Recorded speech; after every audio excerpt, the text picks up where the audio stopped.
fait, dans une relation, ça va dans les deux sens. C'est pas tout le temps c'est pas tout le temps mes besoins, mais les besoins de Dieu aussi.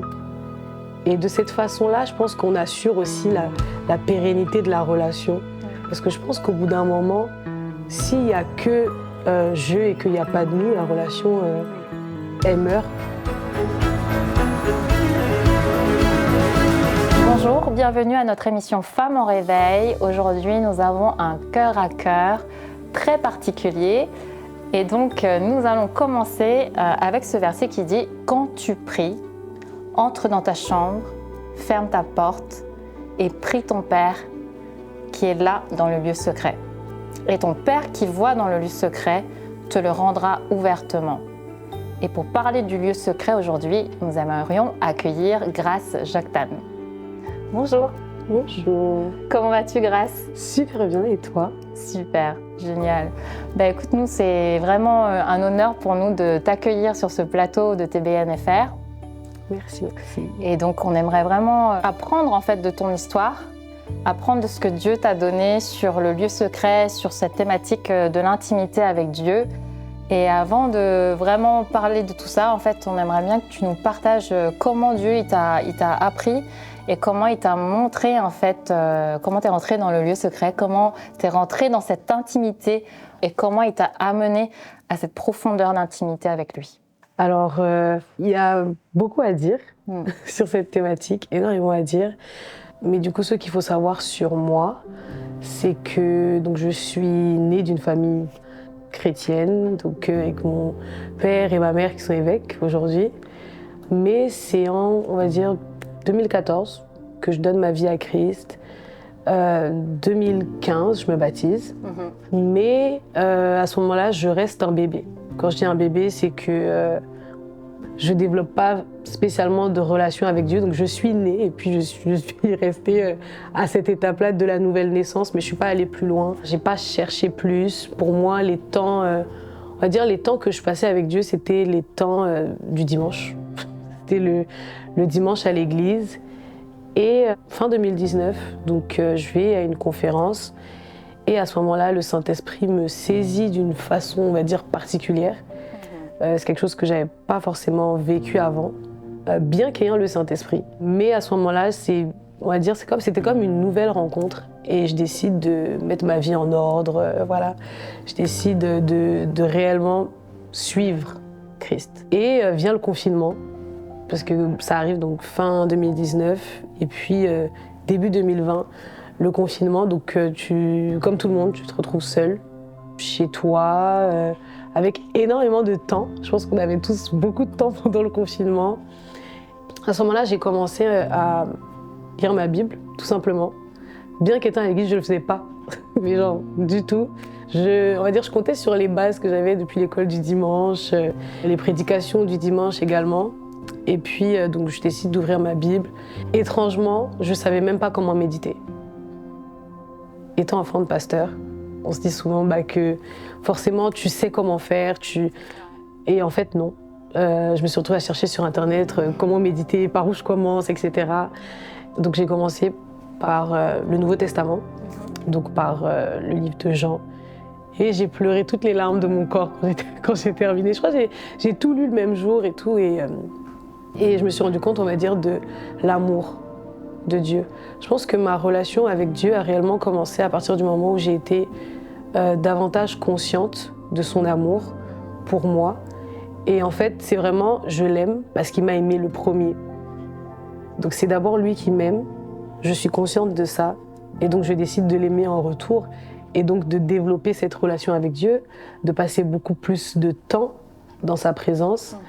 Je pense que c'est pas possible d'avoir d'intimité avec Dieu si on lui donne pas du temps, si on se rend pas disponible. Et puis je pense que quand on aime, je pense que pour n'importe quelle relation, quand on aime, on se doit de donner du temps à la personne. Donc même quand je savais pas forcément par où commencer, je savais pas quoi faire exactement, c'est d'abord je t'aime, donc je veux passer du temps avec toi en fait, premièrement.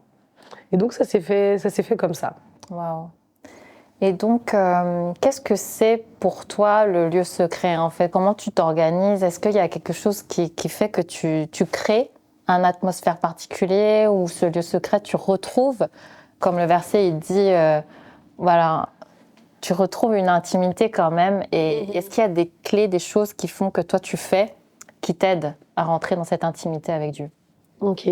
Alors, premièrement, pour moi, l'intimité, ou du moins le lieu secret, c'est vraiment, on va dire, ma safe place. Oui, ma safe place. Un endroit où c'est pas seulement ma chambre en fait. C'est ce que je veux dire. C'est partout où je me sens, on va dire, libre, où je me sens capable en fait de parler à Dieu. Je pense que la safe place, on peut se la créer partout, même au travail. Enfin, parce qu'au final, il n'y a pas que les temps où on se retrouve dans sa chambre. On doit être capable, on va dire, de garder cette proximité avec Dieu partout où on va. C'est comme si on emmène en fait cette safe place avec nous. Donc pour moi, c'est d'abord cet état, cet état en fait où on se dit, ok, là je peux être vulnérable, là je peux parler à Dieu. Donc c'est ça premièrement pour moi, on va dire le lieu secret. Après, comme je disais, je parlais du fait qu'on peut l'emmener partout avec nous. Comment j'expliquerais comment je rentre à l'intérieur ou comment je crée l'atmosphère propice, particulièrement parce qu'en plus je suis une adoratrice, donc c'est premièrement pour moi par l'adoration. Mais je dis l'adoration, mais en vrai, ça peut être la louange. La Bible dit « Entrez dans ses portes avec des actions de grâce ». Je pense que chacun commence un peu comme il veut, mais généralement, je préfère commencer par la louange, commencer par rendre grâce, commencer par dire merci, par être reconnaissante de ce que Dieu fait pour moi. Et je pense que par la louange, on a dit que Dieu siège au milieu de la louange. Et à partir du moment où on loue, je pense que surnaturellement, il y a quelque chose qui se passe. Ça change toute l'atmosphère. Il y a beaucoup de gens qui pensent souvent que la louange est moins spirituelle que l'adoration, par exemple. Sauf que je pense que c'est tout autant spirituel. Et raison pour laquelle Dieu siège au milieu de ça. Donc généralement, quand on se dit comment je vais commencer un temps de prière, etc., moi je dis généralement par la louange. Après, il y a des moments où tu n'en as pas forcément besoin. Quand tu es conscient de la présence du Saint-Esprit, conscient que il est là, donc tu as juste à lui parler, parce qu'il est tout le temps en fait à tes côtés. Mais quand réellement on a du mal, ou même quand on a besoin de changer complètement l'atmosphère du lieu dans lequel on se trouve, je dirais la louange, d'abord. D'accord. Et c'est ce qui m'a le plus, on va dire, aidé, vraiment. Parce que au départ, même passer beaucoup de temps dans la prière, pour moi, c'était dur. Je n'avais jamais fait ça avant. Donc, il fallait quelque chose pour me donner, on va dire, la force de l'entrain. Et parfois, en plus, je me retrouvais souvent à prier tard le soir ou tôt le matin. Et je pense même que peu importe le moment, généralement, je pense que l'ennemi fait toujours, on est distrait. C'est là où on se sent fatigué, au moment où justement on veut passer du temps avec Dieu. À ce moment-là, on se sent fatigué d'un coup. Je pense que ça t'est déjà arrivé. Oui. Tu te sens fatigué à dire que tu étais en forme. Tu étais en forme, peut-être même c'est le début de la journée, ou le soir, ou peut-être à midi, peu importe. Et puis, pile poil à ce moment-là, tu sens la fatigue. Et en fait, je pense que la louange, ça aide, ça donne de la force. La joie du Seigneur est notre force. Donc, c'est ça. Est-ce qu'il y a des moments où tu es obligé d'arracher ton temps, vu qu'on est dans une société avec, tout est speed, tout est vraiment très rapide. Est-ce qu'il faut un peu être, un peu féroce et dire ça c'est mon essentiel, quoi. C'est ma source, quoi. Oui, bien sûr. Enfin, en fait, je pense, comme je dis, pour moi, c'est comme toute autre relation. C'est-à-dire que malgré le fait qu'on soit occupé, que généralement tu vas au travail, tu rentres, pour certaines femmes ont des enfants, etc. Donc le quotidien parfois fait qu'on manque de temps. Sauf que est-ce que pour autant on passe plus de temps avec son conjoint? Est-ce que pour autant on trouve pas le temps de voir ses amis? Je pense que quand on aime, on trouve le temps. Je me dis toujours, si on a le temps de prendre sa douche, si on a le temps de manger, on devrait avoir le temps de prier. Parfois, on peut peut-être pas passer énormément de temps, mais 5 minutes à chaque fois qu'on peut dans la journée, c'est déjà beaucoup, en fin de compte. Je pense pour ceux qui travaillent en entreprise, il y a la pause du midi, par exemple. En fait, je pense qu'il faut être intentionnel et se dire que je veux donner du temps à Dieu. Et quand on veut, on trouve le temps. On trouve toujours le temps. Et je sais que parfois, c'est pas simple.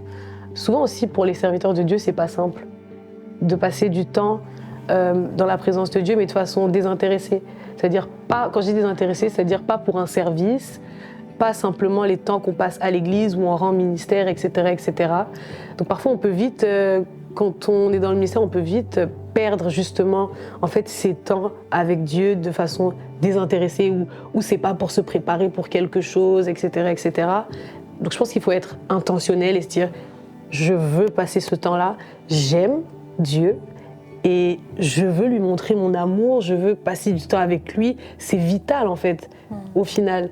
Je pense que quand on a goûté aussi un peu à ça, on se dit en fait au bout d'un moment, quand on fait un petit moment, 2-3 jours sans pour autant repartir à la source, ça devient compliqué. Ouais, c'est compliqué et je crois aussi c'est une attitude d'humilité.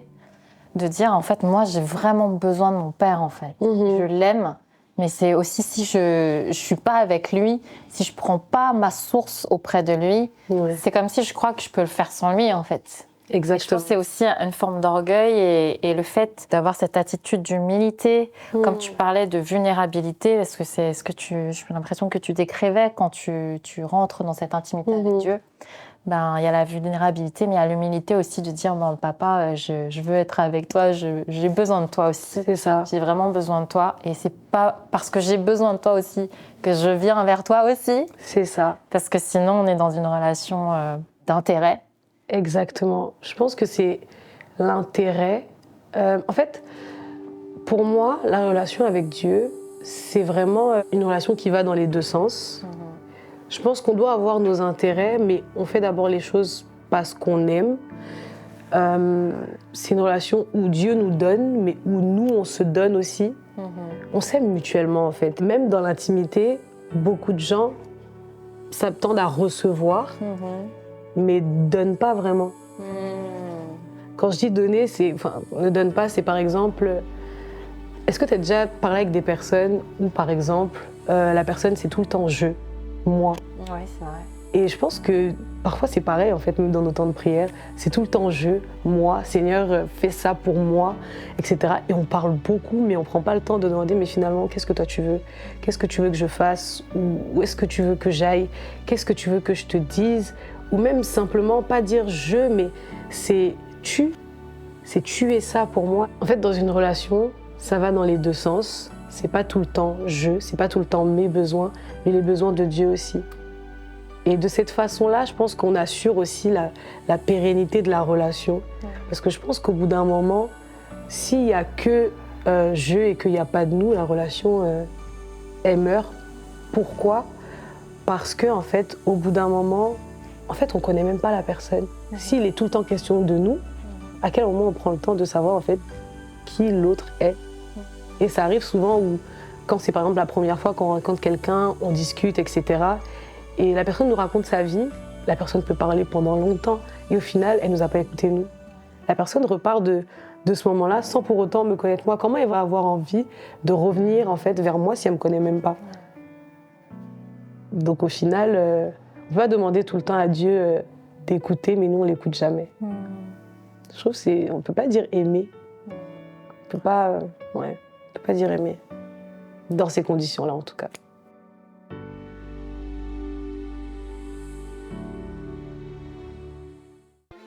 Je t'invite à liker la vidéo, à la partager si ça t'a fait du bien et à t'abonner à notre chaîne TVNFR.